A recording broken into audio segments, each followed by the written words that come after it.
Hello అండి. పులిహోర అంటే మనందరికి ఇష్టమే. చింతపండు, నిమ్మకాయ, మామిడికాయతో పులిహోరలు ఇప్పుడు దాకా చేసుకునే ఉంటారు కదా. కానీ ఈరోజు మనం ఆంధ్ర స్టైల్లో గోంగూరతో పులిహోర చేసుకుందాం రండి. ఇది లంచ్ బాక్స్లోకైనా ఇంట్లో తినడానికైనా చాలా బాగుంటుంది. ప్రాసెస్లోకి వెళ్ళిపోదాం. ముందుగా అన్నం ఉడికించుకొని కొంచెం పసుపు, ఉప్పు, నూనె వేసి కలిపి పక్కన పెట్టేసుకోండి.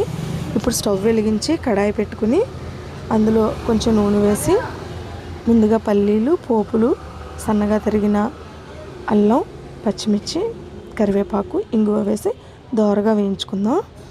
ఇప్పుడు మనం ముందుగా నూనెలో వేయించుకుని చింతపండు కలిపి బరకగా మిక్సీ పట్టుకున్న గోంగూర పేస్ట్ని కూడా వేసేసి దగ్గర అయ్యే వరకు బాగా వేయించుకుందాం. ఇప్పుడు ఇందులో నేను ఒక పౌడర్ యాడ్ చేస్తున్నానండి. ఆ పౌడర్ ఏంటో మీకు లాస్ట్లో చెప్తాను. చివరి వరకు వీడియో స్కిప్ చేయకుండా చూడండి. ఇదైతే చాలా అవసరం. గోంగూర పులిహోరలోకి మంచి ఫ్లేవర్ వస్తుంది వేసుకుంటే.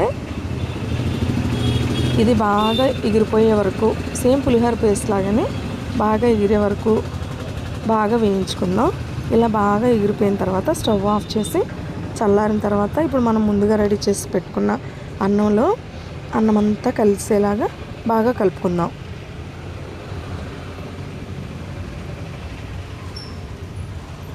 ఇది గోంగూర తినే పిల్లలు ఉంటారు కదండి.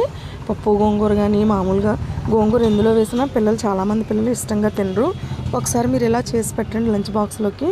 మీకు కొంచెం కూడా వదలకుండా తినేసి వస్తారు స్కూల్లోనూ. ఒకసారి ట్రై చేయండి. ఇప్పుడు ఈ పేస్ట్ని అన్నంలోకి బాగా కలుపుకోవాలండి. ఈ పేస్ట్ కలిపేటప్పుడు ఉప్పు సరిపోయిందో లేదో చూసుకోండి. అలా బాగా కలిసేలా కలుపుకోండి. నేను ముందుగా మీకు పౌడర్ చెప్పాను కదా, అదేంటంటే ఏం లేదండి, 4 ఎండుమిర్చి, కొంచెం ఆవాలు, కొంచెం మెంతులు, కొంచెం ధనియాలు వేసి దోరగా వేయించుకొని బరగ్గా మిక్సీ పట్టుకుని కలుపుకోవాలండి. ఇది గోంగూర పులిహోరకి ఎంతో టేస్టీ అండ్ ఫ్లేవర్ని ఇస్తుంది. నచ్చితే సబ్స్క్రైబ్ చేసుకోండి.